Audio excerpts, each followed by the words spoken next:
Masjid Al-Aqsa.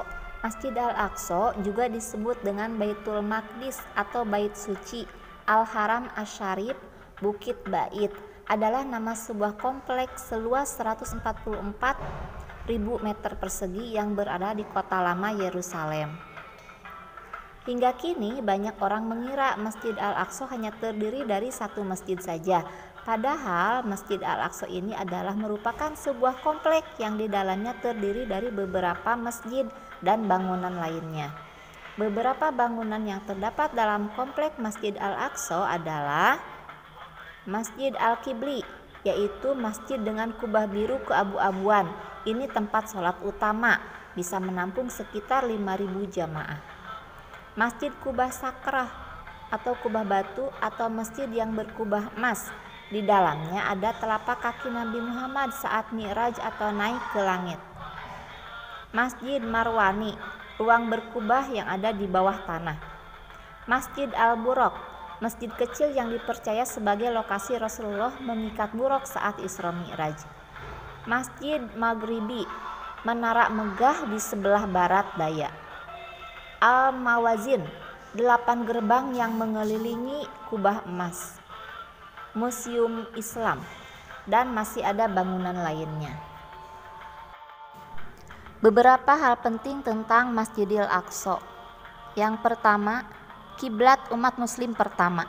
Masjid Al-Aqsa menjadi kiblat umat muslim generasi awal hingga 17 bulan setelah hijrah sampai kemudian dialihkan ke Ka'bah Masjidil Haram di Mekah.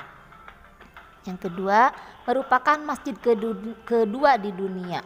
Masjid Al-Aqsa merupakan masjid kedua yang dibangun di dunia, sebagaimana hadis Abu Dzar yang diriwayatkan oleh Al-Bukhari dan Muslim berkata, "Aku bertanya, wahai Rasulullah, masjid manakah yang pertama kali dibangun?" Beliau menjawab, "Masjidil Haram." Aku bertanya lagi, "Kemudian masjid mana?" Beliau menjawab, "Kemudian Masjidil Aqsa." Aku bertanya lagi, "Berapa jarak pembangunan antara keduanya?" Beliau menjawab, 40 tahun. Ketiga, pesona masjid. Pesona Masjid Al-Aqsa terletak pada desain arsitektur yang memadukan unsur tradisional dengan sedikit sentuhan modern. Keempat, tempat persinggahan Isra Mi'raj. Isra Mi'raj sesuai yang ada di dalam Al-Quran surat Al-Isra ayat pertama merupakan mukjizat dari Allah dan peristiwa terbesar dalam sejarah manusia ketika Rasulullah dipertemukan langsung dengan Allah Subhanahu wa Ta'ala. Rasulullah didampingi malaikat Jibril dengan mengendarai buraq berangkat dari Masjidil Haram menuju Masjidil Aqsa. Di kawasan Al-Aqsa inilah buraq ini melintas melalui sebelah dinding barat Masjid Al-Aqsa untuk kemudian menuju Sidratul Muntaha. Kelima, tempat yang diberkahi. Masjid Al-Aqsa merupakan tempat yang dilebihkan keberkahannya oleh Allah Subhanahu wa Ta'ala. Yang dimaksud dengan diberkahi karena kawasan Masjid Al-Aqsa merupakan tempat diutusnya para nabi. Allah berikan kesuburan tanahnya sehingga menghasilkan aneka tanaman dan buah-buahan serta barang tambang yang terkandung di dalamnya. Diberkahi pula mata pencahariannya, makanan pokok, dan hasil pertaniannya, termasuk banyak tanaman, sungai, dan kesuburan yang tiada putus. Fakta-fakta Al-Quran tentang konflik Palestina atau Masjidil Aqsa. Pertama, adanya Yahudi yang sadis dan bengis terhadap orang Muslim, serta senantiasa melanggar perjanjian. Allah Subhanahu wa Ta'ala berfirman, "Sesungguhnya kamu dapati orang-orang yang paling keras permusuhannya terhadap orang-orang yang beriman, ialah orang-orang Yahudi dan orang-orang musyrik." Al-Quran Surat Al-Maidah ayat 82.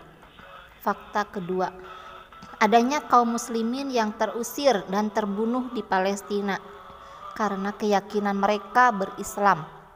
Allah Subhanahu wa Ta'ala berfirman, yaitu orang-orang yang telah diusir dari kampung halaman mereka tanpa alasan yang benar kecuali karena mereka berkata, "Tuhan kami hanyalah Allah."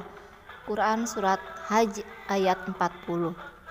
Fakta ketiga, adanya skenario global di balik konflik Palestina. Allah Subhanahu wa Ta'ala berfirman, orang-orang Yahudi dan Nasrani tidak akan senang kepada kamu hingga kamu mengikuti agama mereka. Quran Surat Al-Baqarah ayat 120. Fakta keempat, adanya benih-benih kemunafikan yang mengganggu perjuangan jihad.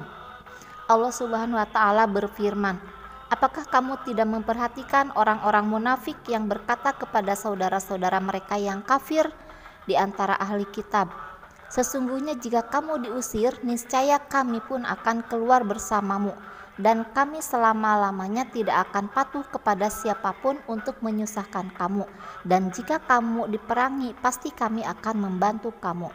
Quran Surat Al-Hasyr ayat 11. Fakta kelima, ada banyak kaum muslimin lemah tidak berdaya. Ada perubahan besar terjadi pada gaya hidup sebagian besar kaum muslimin pasca tumbangnya Kekhalifahan Utsmaniyah di Turki.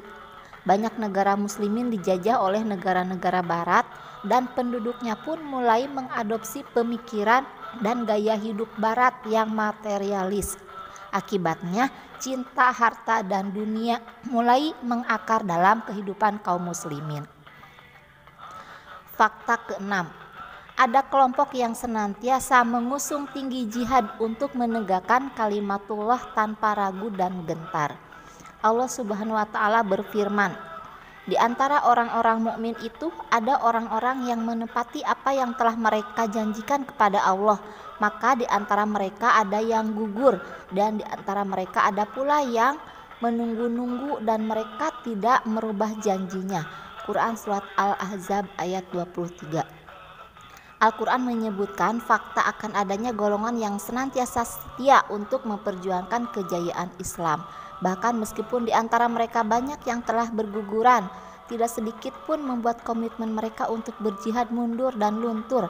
Hari ini tidak bisa dipungkiri bahwa Hamas tampil sebagai gambaran real fakta Al-Quran tersebut. Nah, soleh dan soleha, sudah sejak bulan Ramadan kemarin, serangan Zionis Israel ke wilayah Gaza, Palestina belum ada tanda-tanda akan segera berakhir. Setidaknya tercatat ratusan jiwa melayang dan ribuan luka-luka. Banyak air mata yang sudah mengalir, telinga sudah menjadi panas, dan hati serasa sakit mendengar pemberitaan korban di Gaza, Palestina yang terus bertambah. Dan kita memang harus terus bicara tentang Palestina. Kita harus terus menyuarakan kegelisahan kita, menyampaikan kepedulian kita, atau setidaknya meneriakkan jeritan hati kita melalui takbir dan doa-doa yang terlantunkan. Tidak boleh ada perasaan bosan saat mendengar berita Palestina. Tidak boleh kita berputus asa dalam melantunkan doa-doa untuk saudara kita di sana. Tidak boleh merasa doa kita sia-sia. Tidak boleh pula kita mengira bahwa Zionis Israel akan dibiarkan dengan kesombongannya begitu saja. Karena Allah Subhanahu wa taala berfirman, dan janganlah sekali-kali kamu Muhammad mengira bahwa Allah lalai dari apa yang diperbuat oleh orang-orang yang zalim. Sesungguhnya Allah memberi tangguh kepada mereka sampai hari pada waktu itu mata mereka terbelalak. Quran Surat Ibrahim ayat 42.